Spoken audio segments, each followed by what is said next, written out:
Welcome to the US-Mexico border. Every day, narcotics worth billions of dollars are smuggled by drug barons through this gateway to the rest of America.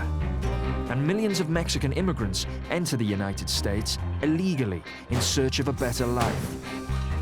The SWAT and human smuggling units have the most dangerous jobs in this ongoing war to keep America safe. Tonight, the sheriff's biggest ever human smuggling operation leads to an unexpected drugs bust. Listen, I'm gonna be straight up with you. When I walk into the vehicle, I smell marijuana. We're gonna have a dope vehicle out here, approximately between 4 and maybe 600 pounds of marijuana on board with this vehicle. Quiet, guys, quiet. The SWAT unit arrests an unsuspecting Mexican drug dealer. Out this way. What happened? Let's go. Come out. What happened? An attempt to stop a home invasion of 3 elderly people in the suburbs of Phoenix. We got a white Jeep that just pulled up in front of the house. Sheriff's office, get on the ground. Get on the ground. Now.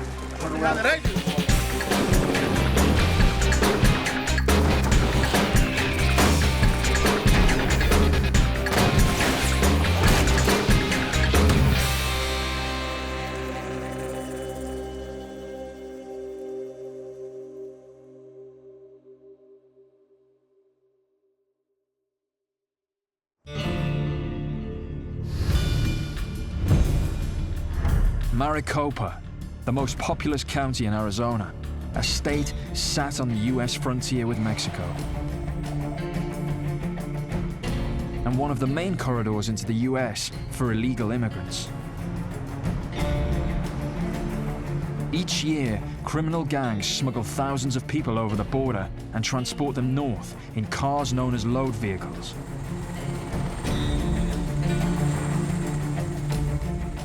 To address this, Sheriff Joe Arpaio has undertaken 13 illegal immigration suppression operations. Today is his biggest yet. The human smuggling unit is leading today's operation. All right, the second day of our crime suppression, saturation patrol. Focus on the operation is going to be the highways and the surrounding cities. When you have indicators present that a person's here illegally, the most common of which is going to be an individual who does not have a valid U.S. issue identification on him, and he does not speak English. Those two indicators there are reason enough to suspect the individual reasonably of being an illegal alien. These suppressions have caused controversy all over America. We do not racial profile, okay? We do not stop any vehicles based on the color of anybody's skin or what they look like. If you make a traffic stop on the freeway, highway, and you've got protesters or media that are stopping there, if they don't have a legitimate emergency, you are to give them a warning to leave. Just remember, you're being videotaped. It's gonna probably end up on YouTube. That's the mindset we've got to get into nowadays. All right, good luck, be safe, and if you don't have an assigned area, please see me. The media circus is in town, so the boss, Sheriff Joe, makes an appearance. I'm not the sheriff for the whole country. I worry about Maricopa County, and I serve the people here. But we're doing a favor for the Terminator in California. We're doing a favor for Detroit and New York, because we're stopping these illegals here, placing them in our jail so they never reach their final destination. So you would think all these governors and politicians would thank me. How come the local media is not allowed to go on these crime suppression? Well, why should they? Hey, wait. All we've seen for 2 years is you stand behind a microphone giving us a spiel about what you're going to do, and then a news release 2 or 3 days later of how many people you've arrested. Okay. We don't know what you're doing out there. Why have you locked the media out? I haven't locked anybody out. Yeah, you have. No, they can follow me anywhere we go. So I can ride in your car. You gonna ride in my car? Yeah. You can ride in KFYI's car. No, can I ride in your car? No, you're not gonna ride in my car. But so Anybody have anything else? I'm not getting into this media garbage. This operation is actually considerably large as far as crime suppression patrols go. The sheriff's message is one of crime deterrence. Crime suppression is what we call these operations, and that's exactly what the goal is, to make a number of arrests, to be a presence out on the road, make sure that we're seen by the public, we're seen by the bad guys as well, and that we interdict on some crime occurring in the county. Sergeant Brett Palmer is riding with Tara Spaulding, the newest officer on the HSU team. So, Tara, since this is one of the first times that we've actually ridden together, when I stop a vehicle, if I'm making contact at the driver's side, some cops, it's very common for both of them to approach in pairs. I don't like that. If you stay back here by the passenger door, open the door, exit, step out, you've got a gun, so just keep eyeballs in the car. You're going to be able to lay down more effective fire into the vehicle from where you're at. Armed with Brett's wise words, they hit the highways.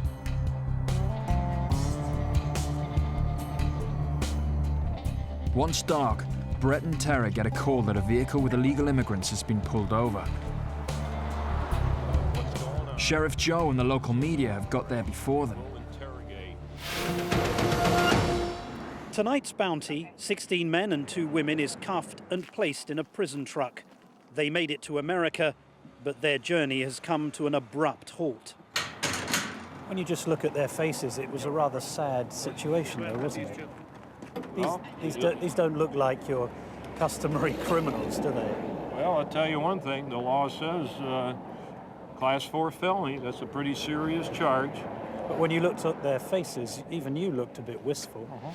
Do you see any media going on other stops? Because I'm controversial. I'm enforcing the law. I'm taking heat for doing that. And I don't hide from the media. And that's why they do this. Now, they'll pick this apart. You don't think they're going to say what a great arrest the sheriff's office made. You don't believe that, do you? But let them do it. The people aren't stupid. They read through it. See you later. It's going to be traffic, Arizona 265, John Sam Kings. No time to rest for Brett and Tara. Roland and Alex Ortega are saying that it's easily between 400 and 500 pounds. Further up the highway, a white SUV has been stopped.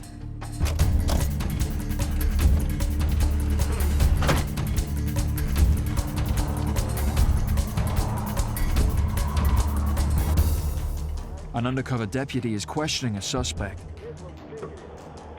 Listen, I'm gonna be straight up with you. When I walk into the vehicle, I smell marijuana. Okay, that's what I smell. I've been through training. I'm a cop. I've been to the military. So there's something not jiving here. Okay. So is there any marijuana in that vehicle I need to know about? I smoke. You smoke marijuana? Okay. Is there anything in there that belongs to you? I'll be in my book bag. Your book bag? I'll be in my book bag. Okay. Okay. All right, tell me again what's going on. Okay, we're at a stop down by Anthem, just south of. I'm getting ready to clear it. I see this vehicle pass me at high rate of speed. And once it passes me, I see it bouncing. I'm like, huh. And from a distance, I couldn't even read the plates because they're Utah plates. So I lit them up, walked up to the vehicle. Right away, I got a smell of marijuana. Okay. So I knew something was a little fishy. We think these are all marijuana bales right here? Yeah. All right. These guys are in military clothing? Military clothing. And you've got IDs that verify military 4 Army on one and 2 Army Guard. Right. All right. Terror is shocked to find military men involved in drug smuggling. Fracking, it's a little bothersome to know that somebody like of this caliber who is disciplined and military engraved can go to this length. I don't agree with it at all. So it's not something that I really like to see. We're gonna have a dope vehicle out here, approximately between 400 and maybe 600 pounds of marijuana on board with this vehicle. Yeah, that's a 40. This is 53 here. The suspects were attempting to smuggle around 300 kilos of marijuana, worth over $2 million. Okay, listen up. You have the right to remain silent. Anything you say may be used against you in the court of law. You have the right to the presence of an attorney to assist you prior to questioning and to be with you during questioning if you so desire. Do you understand your rights? Coming up, a dehydrated illegal immigrant gives himself up to the sheriffs.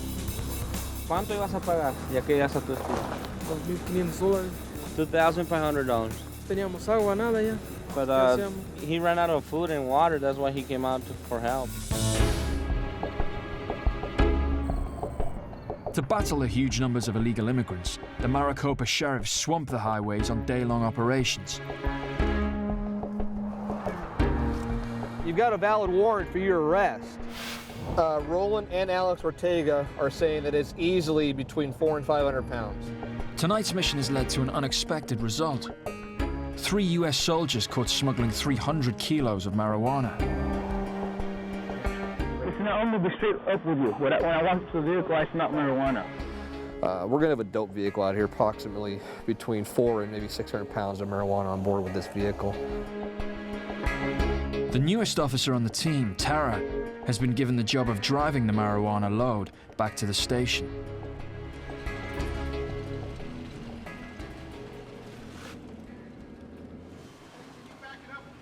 Where do you want it? Just back it up in this first spot right here. All right, man. It's hard to see with all this damn dope in the back. Oh, did I hit something?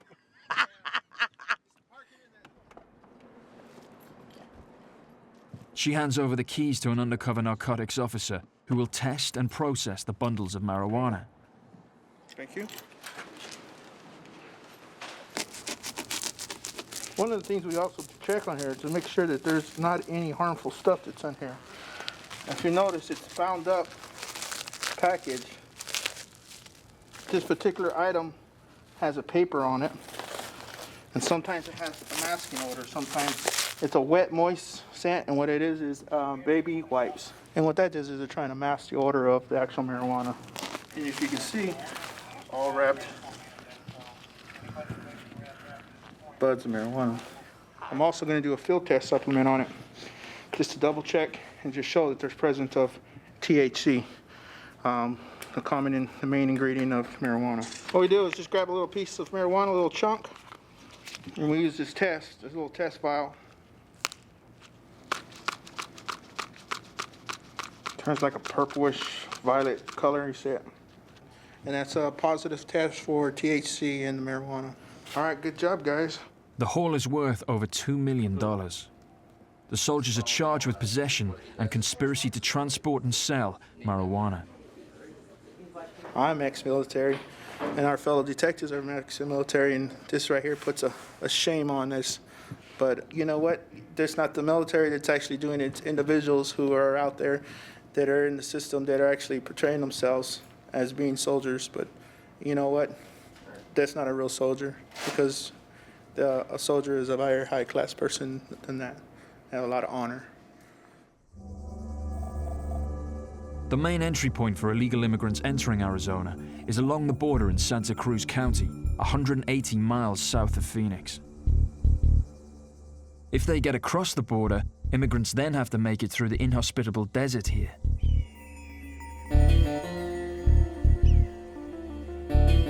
Probably to go ahead Ruby Road by the pilot. Deputy Scarlett Bunting is on her way to where a suspected illegal immigrant has been stopped.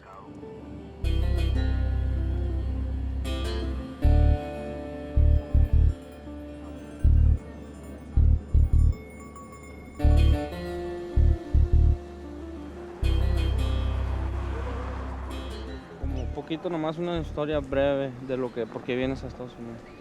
Oh, vengo no hay trabajo en México. There's no work in Mexico. No, en México tengo mi familia. ¿Viniste solo, en guía, un grupo, un coyote? Grupo. ¿Un coyote? guía, teníamos un guía. guía. Guide, un coyote. ¿Cuánto ibas a pagar ya que llegas a tu destino? $2,500. $2,500. ¿Cómo te sentías? ¿Frío, hambre, sed? Oh, frío. ¿Cómo pasaste tu noche? Ahí tirado con tu sudadera y tu ¿Cómo te tapabas? Oh, no, con eso. Very cold at night. Teníamos agua, nada ya. But he ran out of food and water. That's why he came out for help. It's kind of hard when you see these people. I mean, of course you have a heart. You understand what they're trying to do. The majority of them, they mean no harm. Of course, they're trying to get through and find a better life, better job.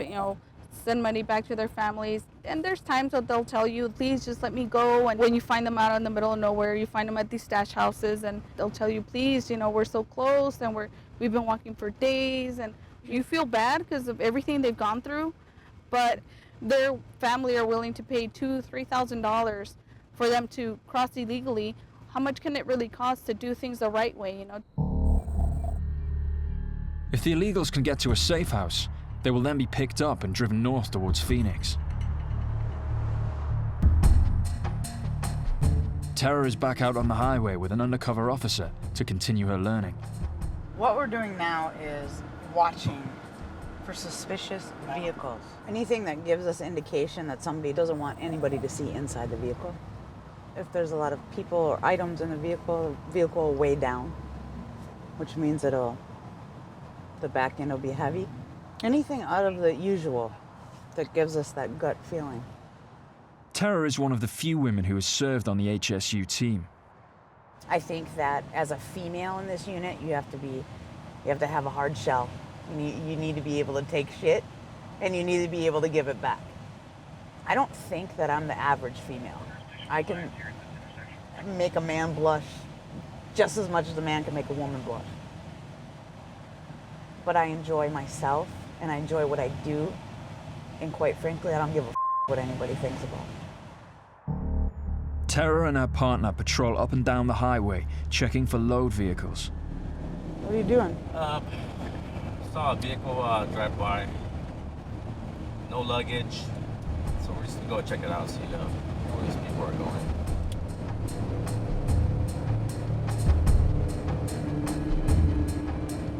A lot of people in there.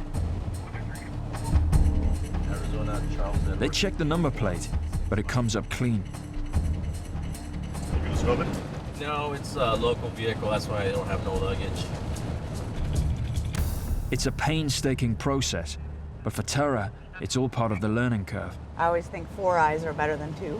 So me coming out here and learning what to look for, how they look for them, will just make me a better officer.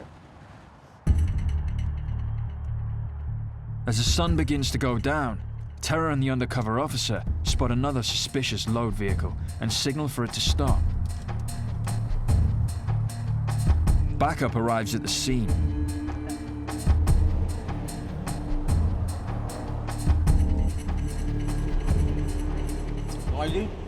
None of the passengers have any identification. You know, they are humans, and you need to treat them that way. They wouldn't be doing these things if they had a good economy or a good country itself. You know, they wouldn't have to want to come here to make more money and have a better life. They are people, and you can't ever change that. All of the people in the car were later deported for being in the country illegally.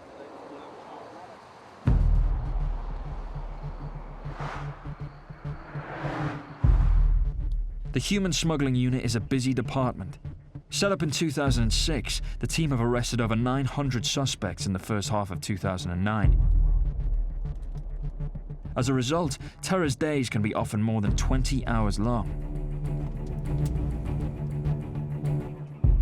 Later that night, another suspicious vehicle is pulled over. They approach the car and check the driver's and passenger's identity cards. Northbound, south. The driver is asked if he is transporting any illegal narcotics. Coca, Shiva, ecstasy. No, nada. No drugs, but the deputies find evidence of human trafficking. Estado de Mexico. All Mexican identification. How many? There's 11. They're coming from Phoenix, going to Flagstaff. Ah. But the vehicle's from Alabama. Ah. All the occupants are arrested and were later deported. Despite this never-ending flood of illegal immigrants, Tara believes that the work she does every day is protecting her fellow US citizens. I do this job knowing that it's going to be continuous. Every year this rises, the count of illegals in the United States. Tonight alone, we have over 20 that if they decide to commit a crime to get, money or drugs, somebody's child could be saved, somebody's house doesn't get broken into. If I can stop that, then I'm going to do that. Coming up, the Maricopa County Sheriffs have to evict a crystal meth user from his repossessed home. Hit him with the 40 now. Get on the ground now. Sit down. I can't. My leg's killing me. Whatever you guys did to my leg is killing me, man.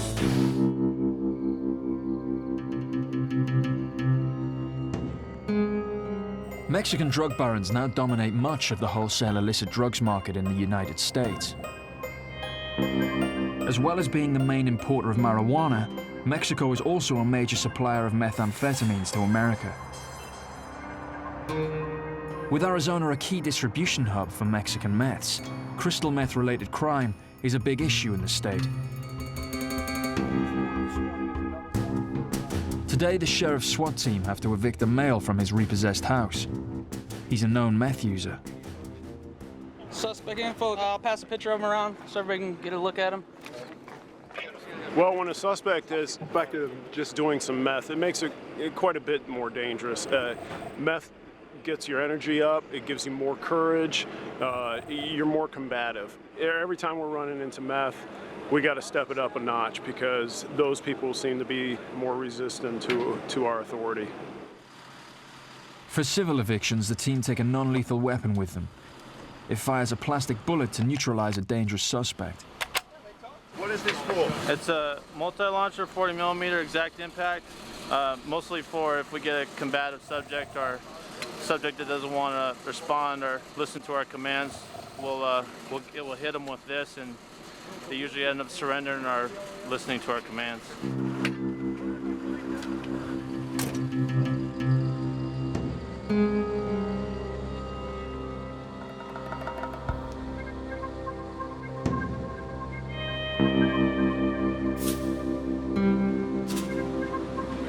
2 minutes or so. Pulling in the community right now. One corner, dismount. Dismount, dismount. Go, guys, tap it up, let's go. The sheriffs take no chances with the potential of an armed man, high on drugs inside the house.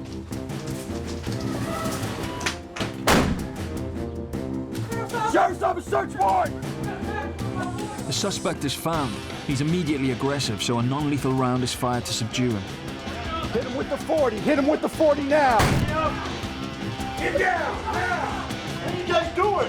Get down on the ground now! What are you doing? Get down on the ground! Get down! I don't know what the going on here. Hey, if you want to keep cussing, you're going to get hit with the 40 again. Now crawl over into the living room.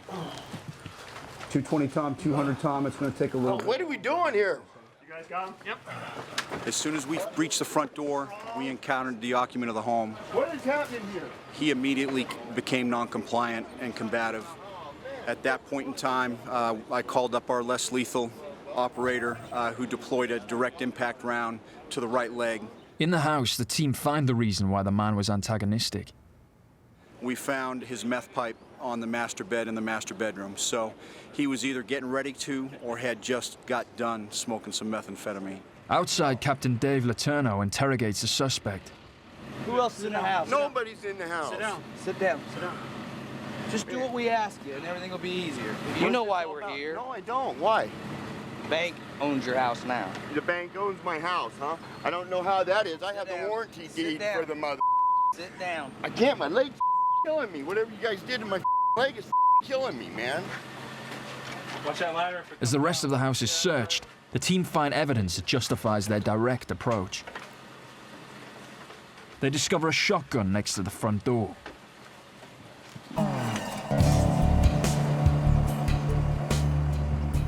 The suspect is later charged with resisting arrest. The estimated cost of meth abuse in Arizona is almost $850 million.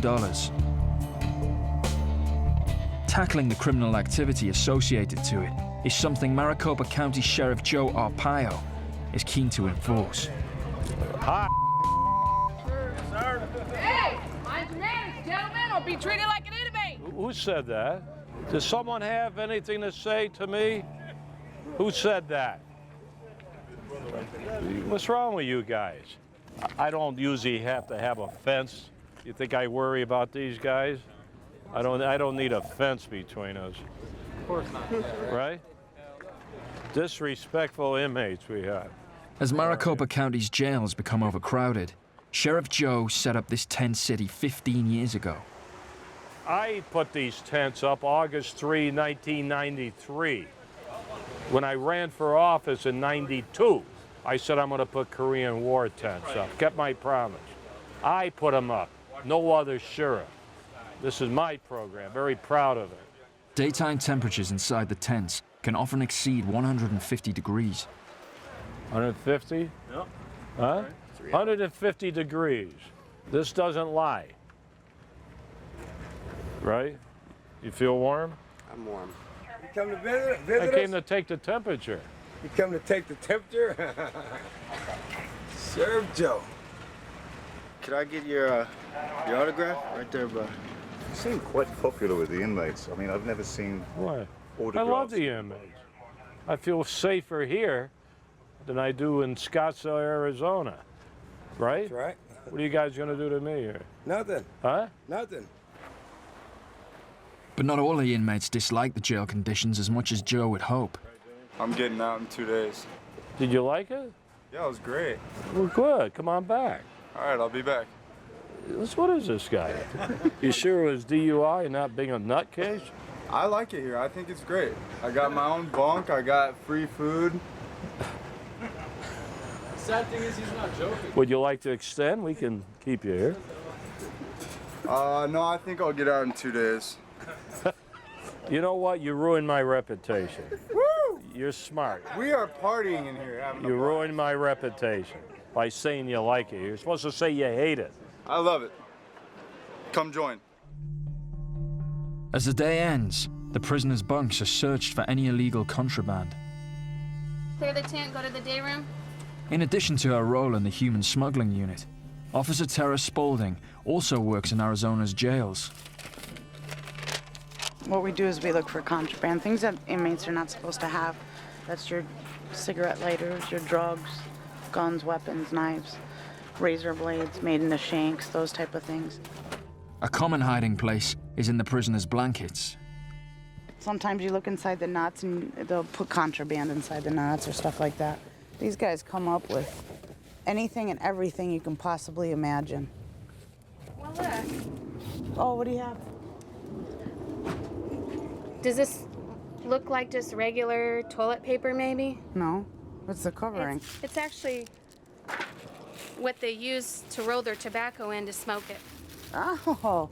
That's what they... As well as smoking, coffee, movies, and pornographic magazines are all banned, but nothing else is found today.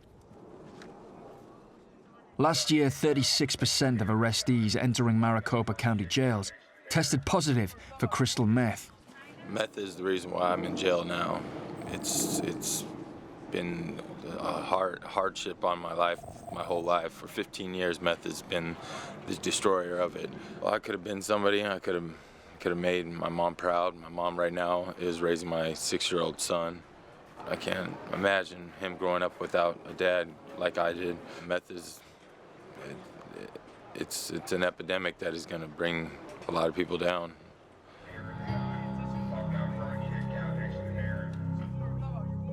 In addition to meths, Mexican drug mafias supply a large share of the heroin consumed in the US.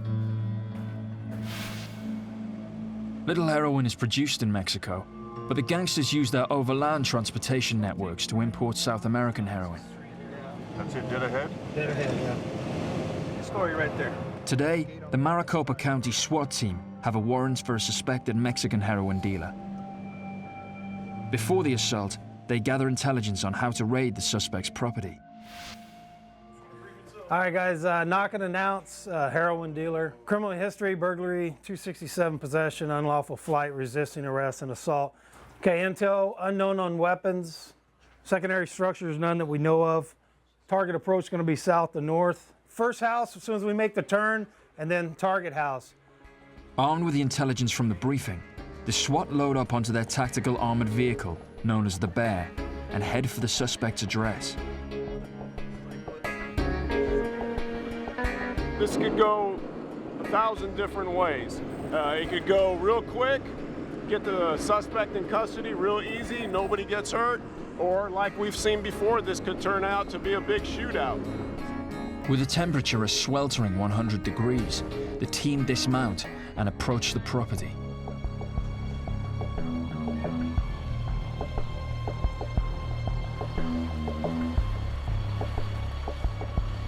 Quiet, guys, quiet. Most drug dealers are heavily armed. DD backyard. So the SWAT team like to use shock and awe tactics to stun their targets into quick submission. First out are the suspect's family.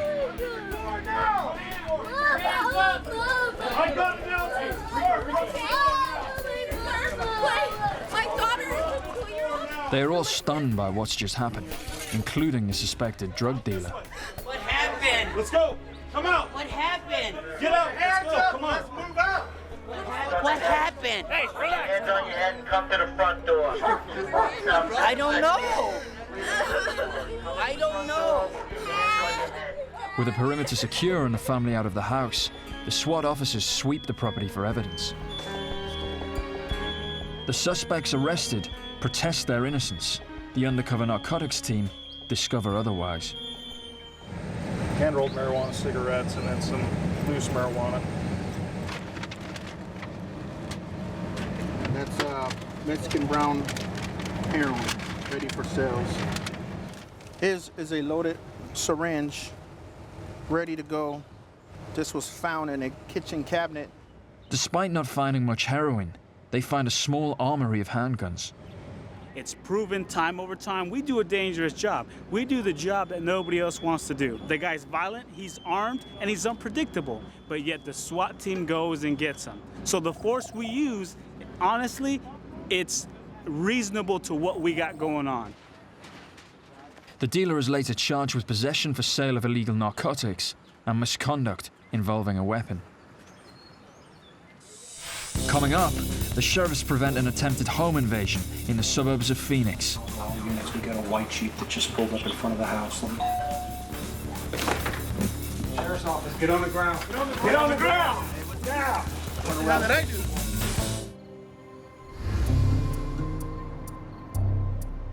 Arizona is fighting a crime wave flooding over its border with Mexico. From drug dealing and human trafficking to home invasions. A home invasion is when criminals forcibly occupy a residence and commit robbery, assault, rape, or even murder. Today, the SWAT team have been called in to deal with such a warrant. Okay, gentlemen, I just got a call from Captain Beamish out at District 3, who has a mission for us later this afternoon. And it's going to be basically what it is. It's a home invasion in progress, and they got information that this was going to take place. Let me go ahead and run it down how it all came about. We've got 3 elderly people that receive in-home care at night, and they're at home by themselves during the day. 4 sisters provide the home care, and SWAT has information that one of the sisters' boyfriends is planning the home invasion. You have calls District 3 and says, listen, I've got information from my other sisters that Tony is planning a home invasion of that house sometime tonight.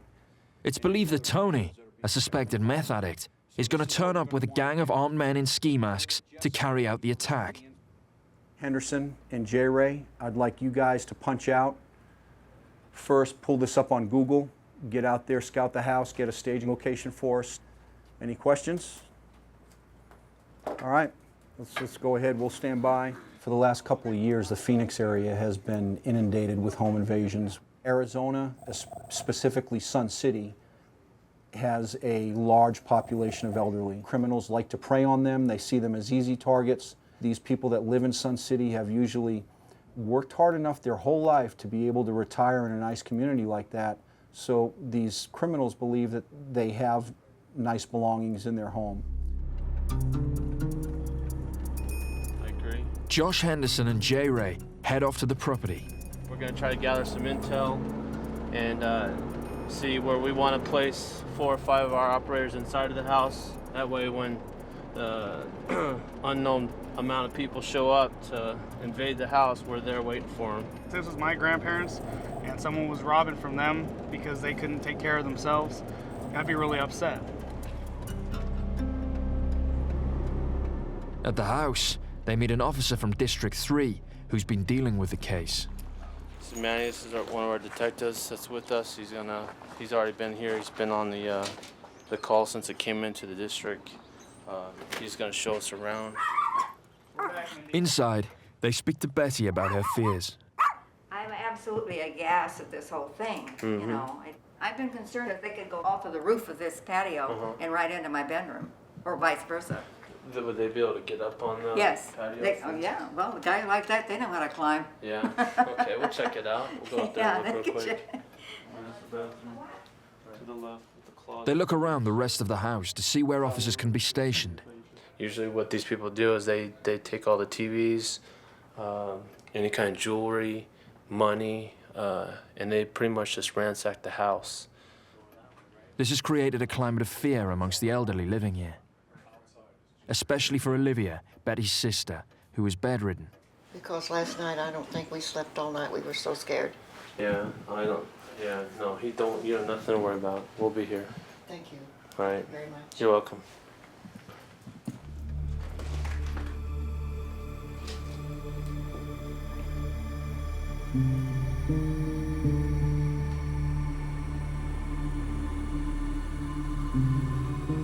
Back at the station, Lieutenant Brandy Mart from District 3 gives them a final pep talk.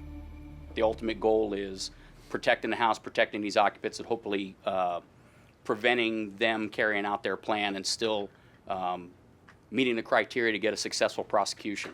We're hoping, if nothing else, we can pull a guy over with guns and ski masks in the car, and that's our overt fact that we could use for charging.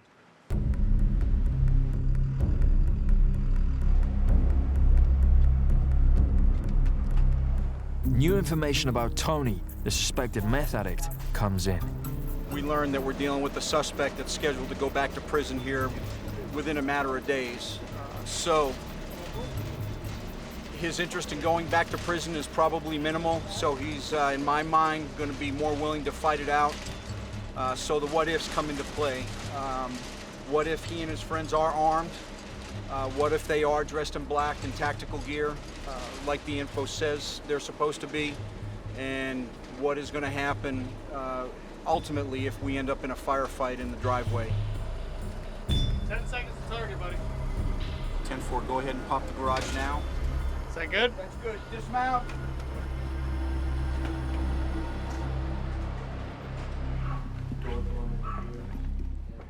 Once inside, Buddy speaks to Olivia to alleviate her fears. You have nothing to worry about at all.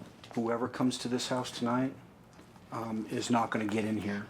We've brought enough guys to make sure that, number one, they're not going to get in the house, and they're not going to get close to you or your family. I thought he was just a very nice gentleman. He was always very polite and nice to me when he'd come to do work for OW. But then the last time he was here, when they started to go home, I noticed that big knife he carried, and I thought, why does he have to carry that? And it was about this long. It was a huge, big knife. And I thought, why does he have to bring that knife here to work when we're just regular people? Suddenly, Buddy gets word a vehicle is outside the house. 2 20-ton dollar units. We got a white Jeep that just pulled up in front of the house. Let me have the detectives to the front door.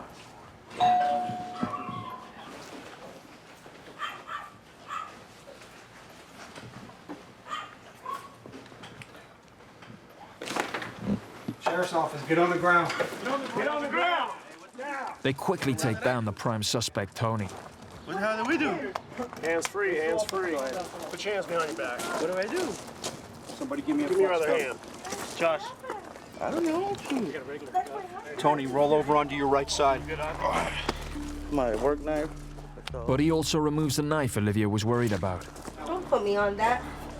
Don't put me on that. I don't even know what this is about, and you want to be putting me on that?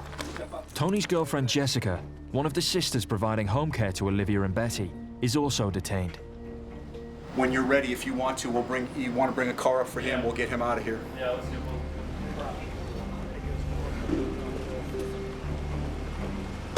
Put him in the caged unit.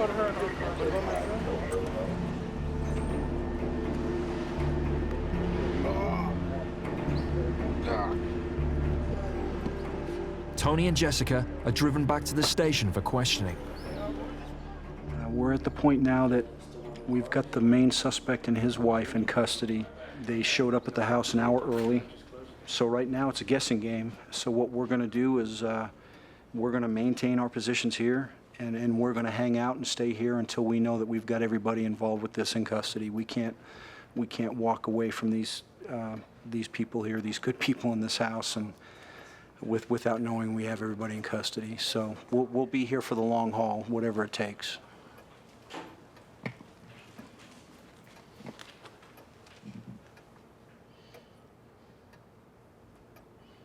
Got a gray passenger vehicle that just pulled up in front of the house.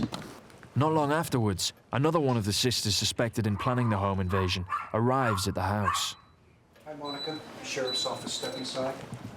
Keep your hands out of your purse. Walk straight over here with this gentleman. Hi, how are you? Can I go ahead and hold your purse while you're in here real quick?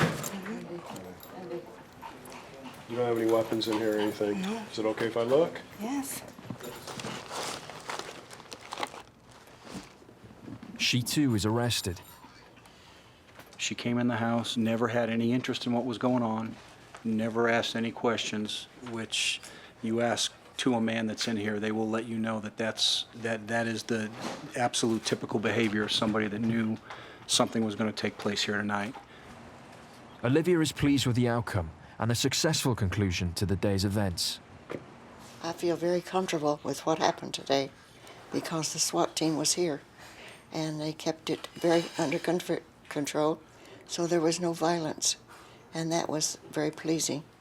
District detectives now have everybody in custody that they want, so we're going to go ahead, get our TAC van to come back, pick us up. We'll leave here, go back to stage, and we're done for the evening.